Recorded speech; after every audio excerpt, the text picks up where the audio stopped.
말씀 보도록 하겠습니다. 빌립보서 2장 25절로 30절의 말씀 보도록 하겠습니다.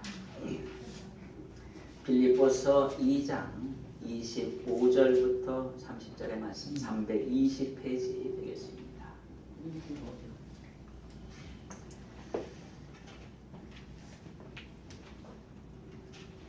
신약성경 빌립보서 2장 25절부터 30절의 말씀 다 읽었으니 같이 한 목소리로 봉독하도록 하겠습니다. 시작. 그러나 에바브라 디도를 너희에게 보내는 것이 필요한 줄로 생각하노니 그는 나의 형제요 함께 수고하고 함께 분사된 자요 너희의 사자로 내가 쓸 것을 돕는 자라. 그가 너의 무리를 간절히 사모하고 자기가 병든 것을 너희가 들은 줄을 알고 심히 근심한지라. 그가 병들어 죽게 되었으나 하나님이 그를 긍휼히 여기셨고 그뿐 아니라 또 나를 긍휼히 여기사 내 근심 위에 근심을 면하게 하셨느니라. 그러므로 내가 더욱 급히 그를 보낸 것은 너희로 그를 다시 보고 기뻐하게 하며 내 근심도 덜려 하느니라. 이러므로 너희가 주 안에서 모든 기쁨으로 그를 영접하고 또 이와 같은 자들을 존귀히 여기라. 그가 그리스도의 일을 위하여 죽기에 이르러도 자기 목숨을 돌보지 아니한 것은 나를 섬기는 너희의 일에 부족함을 채우려 함이니라. 아멘. 오늘 읽은 말씀을 통해서 에바브로디도라는 제목으로 함께 말씀을 나누도록 하겠습니다. 큰 바위 얼굴이라고 하는 그러한 동화 비슷한 그러한 이야기가 있습니다. 우리가 아는 것과 같이 사람들이 영웅을 기다렸습니다. 그런데 결국 그 내용의 결론은 그 조그만 소년, 바로 그 자신이 영웅이었다. 이런 내용입니다. 결국 사람이라고 하는 것들이 바로 서느냐에 따라서 얼마나 그 사회와 그 가정과 그 모든 것에 영향을 미칠 수 있는가 하는 것을 보여주는 그러한 이야기입니다.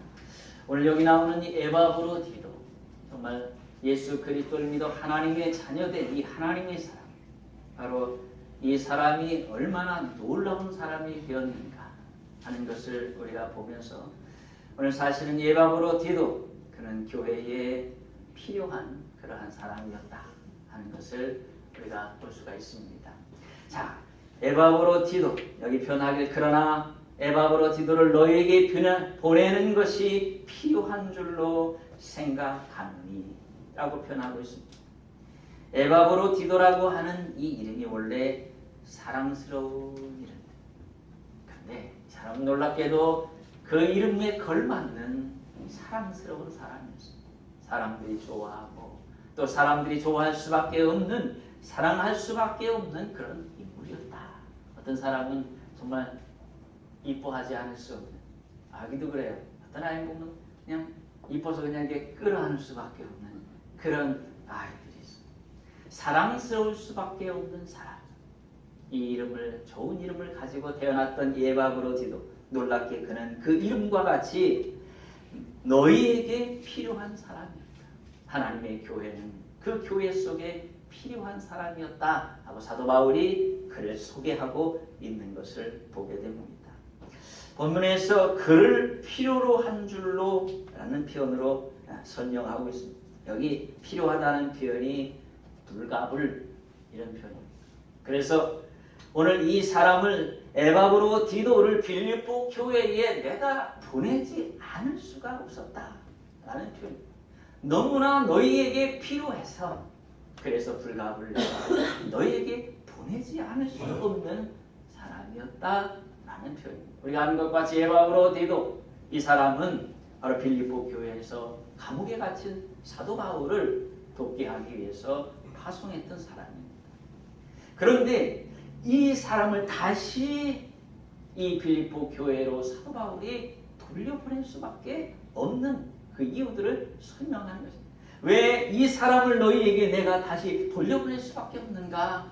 그 사람은 너희에게 너무너무 필요한 사람이기 때문에. 물론 나도 필요합니다. 그러나 나보다 너에게 더 필요한 사람이다 라고 에바브로디도를 설명하고 있는 것입니다. 자, 이러한 표현을 통해서 오늘 에바브로디도가 얼마나 헌신되고 얼마나 충성된 사람인가. 그래서 모든 이에게 필요한 사람은 모든 이에게 필요한 사람이에요. 여기 가면 여기도 필요하고 저기 가면 저기도 필요하고. 그래서 그가 만일 그것을 떠난다면 모든 사람이 아쉬워하고 모든 사람이 울 수 있는 그런 사람. 오늘 우리는 우리의 마지막 떠나는 날이 바로 그렇게 되어야 됩니다. 모든 사람들이 내가 필요하고 내가 떠나는 것이 모두 가슴 아픈 바로 그런 그 삶을 바로 언제 살아야 돼요? 오늘 살아야 돼요. 사람이 죽어보면 안다고 해요. 죽었는데 아무도 몰라요. 그러면 그 삶은 잘못된 삶. 그런데 죽었는데 많은 사람들이 애도하고 많은 사람들이 그 장례식장에 동천하여 그렇다면 그는 분명 놀라운 삶을 살았던 사람이라고 볼 수 있죠. 자, 그러면 이 에바브로디도가 왜 그렇게 필요한 사람이었는가? 그 이유들을 몇 가지로 쭉 설명하는 것을 보게 되는데, 첫 번째로 그는 나의 형제이기 때문이라 하고 25절에서 설명을 하고, 그는 나의 형제요 라고 부르고 있습니다. 형제라는 이 표현, 나의 형제라는 이 표현, 형제 외에는 자기 친족 외에 쓰지 않는 그러한 표현입니다. 당시에 이 표현은 대단히 생소한 그러한 표현입니다. 당신의 가치관으로 본다면 내 형제가 아닌데 형제라는 이 표현은 대단히 그러한 희귀한 표현이라고 볼 수 있죠. 왜냐하면 당시 타인과의 관계 속에서 이것을 대체하는 말은 우정이라는 것입니다. 우정이라는 말이었습니다. 우정이라는 이 표현은 어떠한 표현입니까? 이것은 특별한 목적을 위해서 함께 만난 것입니다. 그 과정 속에서 생겨난 감정들이에요. 그런데 이 우정의 한계는 무엇인가? 쉽게 말해서 좋을 땐 좋은데 어려움이 생기고 서로 이해관계가 그 타산이 달라지면 깨져버리는 이것이 바로 우정이다라고 말할 수. 오히려 어떤 경우에는 촉인. 요즘에 TV에 보니까 한국 그 뉴스 나오는 거 한때 정말 친한 친구, 너무나 가까운 친구였어요. 그러나 이제는 왼수가 됐어요. 서로 적이 되어서 서로를 고발하고 서로를 그렇게 하는 것을 보았습니다. 그런데 오늘 여기 예수 그리스도를 통해서 태어난 하나님의 사랑, 그를 형제라, 그리스도의 형제로 묘사하고 있는 것을 보게 됩니다. 여러분, 우리가 누구인가 늘 여러분 옆에 있는 사람을 볼 때마다 그냥 이렇게 보지 말고 진리를 따라서, 말씀을 따라서 보아야 합니다. 정확한 안경을 끼지 않고 보면 앞의 내용을 정확하게 볼 수가 없어요. 하나님의 말씀을 그리스도인들이 하나님의 말씀, 이 진리의 말씀에 안경을 끼고 옆에 사람을 보아야 돼요. 에베소 2장 13절 14절에서 이렇게 표현합니다. 이제는 전에 멀리 있던 너희가 예수 그리스도 안에서 그리스도의 피로 가까워졌느니라. 그는 화평이신지라 둘로 하나를 만드사 중간에 막힌 담을 허시고 이 둘로 자기 안에서 한 세 사람을 지어 화평하게 하셨느니라. 자, 예수 그리스도를 믿는 사람들을 가리켜 세 사람이라 이렇게 표현합니다. 이 세 사람은 A도 아니고 B도 아니고 바로 C입니다. 새로운 인종. 세상 사람들은 이해관계에 따라서 합쳐지고 깨지는 원수가 되는 사이지만은 그리스도 안의 세 사람들은 누구인가? 바로 그것과 상관없이 전혀 별개의 사람들이라고 하는 것입니다. 그들은 하나가 되었습니다. 예루살렘 성전에 가면은 담이 있어요. 밖에 이방인들이 있고, 그다음에 유대인들이 있고, 그 안에 성소가 있어요. 근데 이 이방인과 유대인의 뜰 그 담벼락에 이렇게 써 있어요. 이것을 넘어가면 죽임을 당하는 거죠. 하나님 앞에 나온 그러한 사람들이었는데도 불구하고 구약에서는 결단코 이방인이 유대인의 뜰로 넘어가서 없었어요. 철저하게 구분되었던 그러한 모습이었다고 하는 것이죠. 그들은 이방인을 보면 개라고 생각했죠. 개와 같은 자들. 다시 말해서 사람이 아니라는 것입니다. 그렇게 여기며 살았던 사람들인데 그 담을 누가 하셨는가? 예수 그리스도의 피로 가까워졌느니라. 다시 말해서 그리스도께서 십자가의 죽으심으로 그 담이 함으로 누구도 어떤 사람도 예수 그리스도 앞에 다 같이 나오는. 여러분 그리스도 안에서 우리 모두가 다 똑같은 것입니다. 목사나 일반 성도나 돈 많은 사람이나 돈 적은 사람이나 지식 있는 사람이나 지식이 없는 사람이나 모두 다 어떻게 똑같은 것이죠. 그러니까 상대를 깔보고 무시한다는 것은 얼마나 어리석은 것이냐. 더 나지도 못하면서 더 높지도 못하면서 그를 무시한다면 얼마나 어리석은 그러한 것이냐 말이죠. 다 동일하게 똑같습니다. 그래서 성경은 너희가 피차 성이라고 말씀합니다. 우리는 앞에 있는 사람은 누구인가? 내가 무시할 대상이 아니라 내가 무릎을 꿇고 섬겨야 되는 대상이야. 어떤 비석을 정성껏 다듬는 사람이 석공이 있었습니다. 옆에서 그것을 보고 있던 한 사람이 말했어. 어떻게 나도 이 비석같이 단단한 사람의 마음을 당신처럼 유연하게 다듬을 수 있는 기술이 있었으면 좋겠습니다. 이 석공이 돌에다가 글자를 새겨놓는데 기가 막히게 새겨놓고 있습니다. 어떻게 저렇게 단단한 돌에다가 저렇게 글자를 아름답게 새길까? 그래서 나도 사람의 마음을, 그 단단한 사람의 마음을 그렇게 당신과 같이 유연하게 다듬을 수 있겠습니까? 라고 말했더니 석공이 이렇게 말했습니다.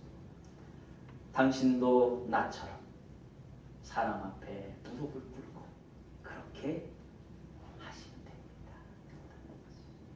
지금 석공이 무릎을 꿇고서 지금 계속 조각을 합니다. 결국 우리가 사람 앞에, 내 앞에 있는 사람 앞에 무릎을 꿇어야 합니다. 섬기려면 무릎을 꿇어야 돼요. 섬기는 것은 종이 주인에게 하는 것이에요. 모든 사람은 내 앞에 누구인가? 주인과 같이 섬겨야 될 존재지, 내가 함부로 말하고 함부로 대할 존재가 아니죠. 그리스도 예수 안에 있는 모든 자들은 섬겨야 될 대상이라 말이죠.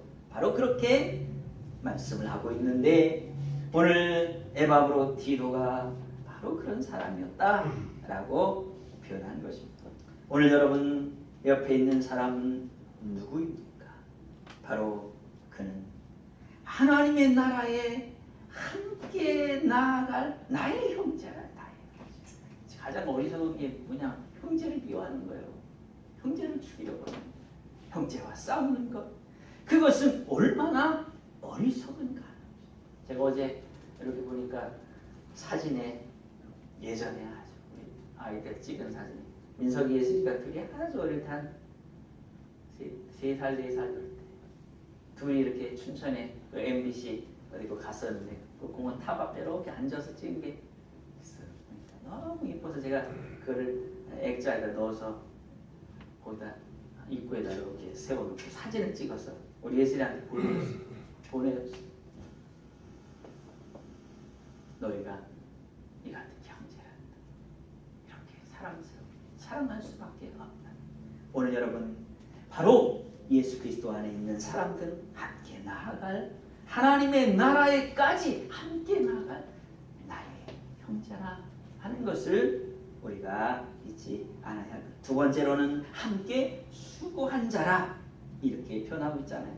함께 수고하고 이 표현은 함께 일한다는 그러한 표현입니다. 그런데 일하는 데에 에바브로디도는 계시록 2장 3절에 보니까 내가 내 이름을 위하여 게으르지 아니한 줄을 아노라 하신 것과 같은 그런 하나님의 일에 전심전력을 하는 그러한 사람이었다고 하는 것입니다. 함께 수고할 때에 간증이 만들어진 것입니다. 우리는 사실 개별적인 간증을 가지려고 합니다. 그러나 정말 귀한 간증은 무엇입니까? 나를 통해서 함께한 사람들이 표현된 것입니다. 하나님 앞에 섰을 때 내가 이것도 하고 저것도 했습니다 하고 내 것을 내놓는 것도 귀하겠지만 더 귀한 것은 내가 함께함으로 인해서 그 사람도 우리가 함께 이것을 했습니다 하고 내어놓는 것, 그것을 하나님께서 기뻐하시는 것이란 말입니다. 오늘 우리는 내가 간증을, 나만의 간증을 만들어내는 그 자리에서 이제는 벗어날 때가 되었어요. 그래서 함께 간증을 만들어 나가는 사람들, 그래서 내가 이야기하는 것에 대해서 함께 공감할 수 있는 사람들이 늘어나야 된다는 것이죠. 그것은 이 일에 어떻게 함께 했다는 거예요. 누가 여기다 꽃을 하나 갖다 놨습니다. 아닙니다. 글자를 하나 붙여놨습니다. 함께한 사람은 관심이 있어. 그죠? 글자가 삐뚤어진 것도 같고 뭔가 안 맞는 것도 같고 굉장히 관심이 있어. 그것은 그가 그와 함께 했기 때문에 그러하다고 하는 것입니다. 오늘 여러분, 우리 워싱턴 교회에 함께 일하는 교회, 함께 일하는 우리로 다시 세워져야 할 줄 믿습니다. 함께 세워져야 혼자만 할 것이 아니라. 세 번째는 함께 군사된 자라고 표현하고 싶습니다. 우리가 아는 것과 같이 로마 군대가 전 유럽을 석권했습니다.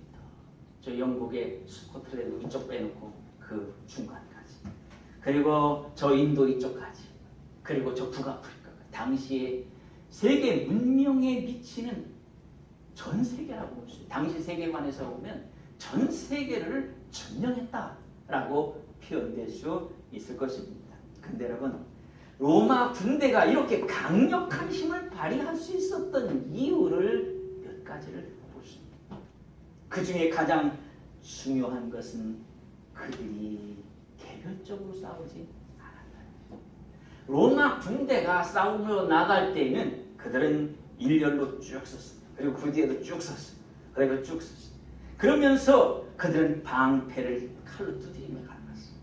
쭉 서가지고 일렬로 계속해서, 그래서 앞이 무너지면 그 다음이 하고, 그리고 무너지면 그 다음이 하고, 그렇게 하면서 그들이 두드리면서 쭉 나가면 그것은 그들을 맞이하는 그 모든 사람들에게 하나의 공포의 대상이었어요.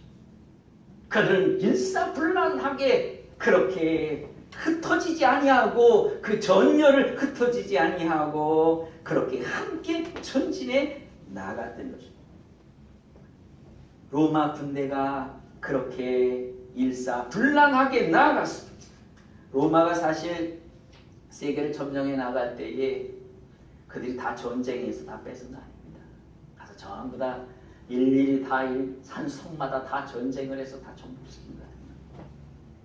이들의 이런 일사불란한 모습이 소문에 전해지기 시작하면서 실제적으로 그들 앞에 그들이 등장하기 시작하면 그들이 전진해 오기 시작한 말이죠.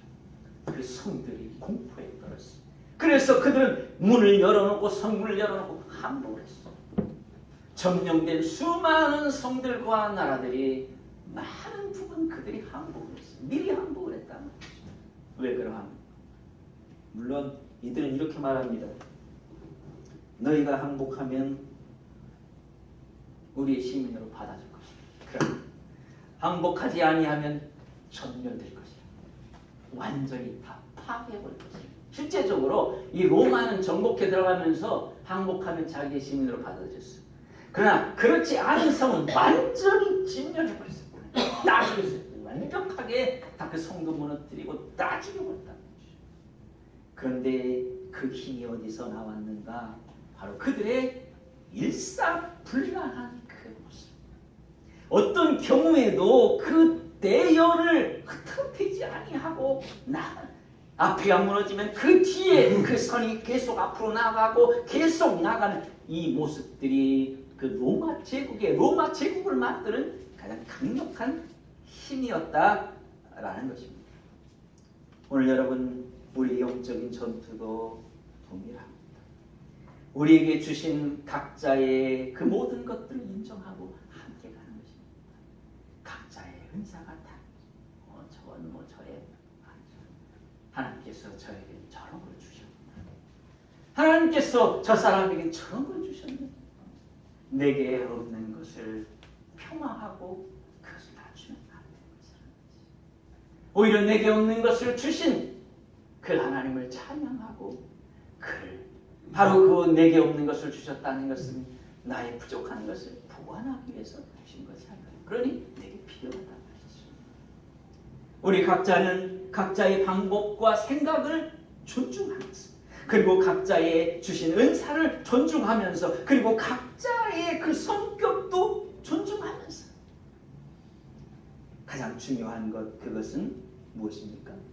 바로 우리가 함께 나아가는 것입니다. 요즘 그 흔한 말로 웃기는 요즘에 말이 많이 나오는데 무엇이 중요한지 생각해서 뭐가 중요하냐?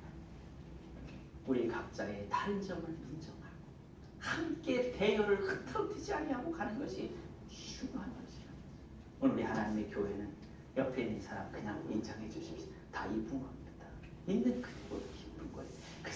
그 사람의 모습이에요.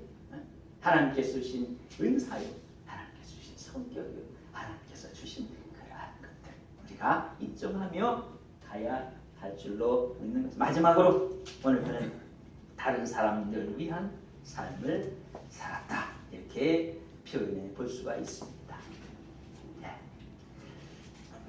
26절에서 이렇게 표현하는 것을 보게 됩니다. 그가 너희 무리를 간절히 사모하고 자기 병든 것을 너희가 들은 줄을 알고 심히 근심하는지라. 첫 번째로 그는 너희 무리를 간절히 사모하였다 이렇게 표현하고 있습니다. 여기 간절이라는 이 표현은 어느 순간도 그치지 않고 바로 지금까지 그랬었다. 에바브로디도가 지금 죽기 직전까지 갔었습니다. 어떤 사람은 향수병이라고 하고 향수병 때문에 죽기 전까지 가지 않았겠지만 하나의 그것도 모습이라고 볼 수 있죠. 원인이라고 볼 수 있죠. 왜냐하면 너의 무리를 간절히 사모했다는 이 표현 속에서 오늘 에바브로디도 그는 성도들에게 그리운 사람이었고 그 성도들도 그에게 그리운 사람들이었습니다. 정말 보고 싶은 사람, 정말 생각나는 사람, 어려울 때 생각나고 그리고 아쉬울 때 생각나는 바로 그런 보고 싶은 사람이었다 이렇게 표현하고 있습니다. 또 그는 자기가 병든 것을 그들이 들은 것 때문에 근심하고 있었다라고 표현하고 있습니다. 그가 아프다는 소식이 빌립보 교회에 전해졌습니다. 그랬더니 말이죠. 빌립보 교인들이 그것 때문에 크게 근심하고 있다는 소식을 들었어요. 이 소식을 들은 빌립보 이 에바브로디도가 그것 때문에 또 가슴이 아팠어요. 그것 때문에. 그래서 그것을 또 근심하고 걱정하는 이렇게 걱정할 필요가 없는데 저렇게 걱정하는 것에 대하여 그는 가슴이 아팠다라고 여기 표현되고 있는 거죠. 다시 말해서 에바브로디도 그는 자신보다 남이 그리고 하나님의 교회를 소중히 생각했던 사람. 정말 귀한 사람은 누구입니까? 내가 아닌 옆에 있는 사람을 소중히 여기는 사람. 그게 그의 인격이요 바로 그의 간절한 자 바로 오늘 그것을 설명하고 있습니다. 그래서 에바브로디도는 왜 그렇게 그 마음이 아파서 오히려 자신이 짐이 되고 있다라고 생각했어요. 하나님의 교회에 오히려 그 목적을 이루지 못하고 몸이 아파 있는 자신을 보면서 오히려 침대있다고 괴로워하고 있습니다. 이것은 그가 먼저 다른 사람을 생각하는 먼저 하나님의 교회를 생각하는 아름다운 사랑스러운 사람이었음을 보게 됩니다. 오늘 우리가 이 기도를 마지막으로 제가 좀 말씀하고 우리 마치고자 합니다. 쭉 긴 기도인데 그 중에 일부분을 제가 발표했습니다. 이 겸손의 기도라는 겁니다. 예수님 나보다 다른 이가 사랑받게 되기를 원하는 은혜를 나에게 허락해 주옵소서. 나보다 다른 이가 존경받게 되기를 다른 사람들의 눈에 나는 잊혀지고 다른 이들이 들어오기 좋습니다. 그리고 모든 일에 있어서 다른 이들이 나보다 우선권을 차지하게 되기를 허락하여 주옵소서. 그럽니다. 참 어렵지 않습니까? 그런데 여러분, 분명 힘들고 어려운, 접근할 수 없을 것 같은데 이게 우리 그리스도인의 목표입니다. 이게 우리가 가야 될 것입니다. 자꾸 엉뚱한 데 가려고 하지 말고 목표를 향해 가야 돼. 목표를 향해. 목표는 여기에요. 그리스도를 닮는. 바로 에바브로 디도와 같이 자신이 그렇게 아팠지만 그 아픔보다 자신을 걱정하는 그 성도들 때문에 가슴 아파하는 얼마나 아름답습니까? 이게 천국이란. 천국은 이 땅에서 다른 데 있지 않아요. 내가 그리스도의 마음을 가지고 그렇게 변화될 때 바로 거기에 나타나는 것입니다. 말씀을 마치겠습니다. 여러분, 오늘 우리가 하나님의 교회에 꼭 필요한 사람이 되십시다. 내가 필요해. 우리 하나님의 교회가 살아날 수 있기 때문에 그러한 것입니다. 우리 같이 기도하겠습니다. 하나님 아버지 감사합니다. 오늘 이 시간 우리가 말씀을 보면서 하나님의 교회에 필요한 사람이 되기를 원합니다. 이제 하나님의 교회에 아버지 하나님의 한 형제임을 알고 우리가 겸손히 섬기는 자 되게 하시고 또 함께 수고하고 함께 대열을 맞추어가는 영적인 군사가 되게 해 주시옵소서. 그리고 내가 아닌 다른 사람을 위하여 사는 우리 모두가 되게 하여 주옵소서. 감사하고 예수님의 이름으로 기도합니다. 아멘.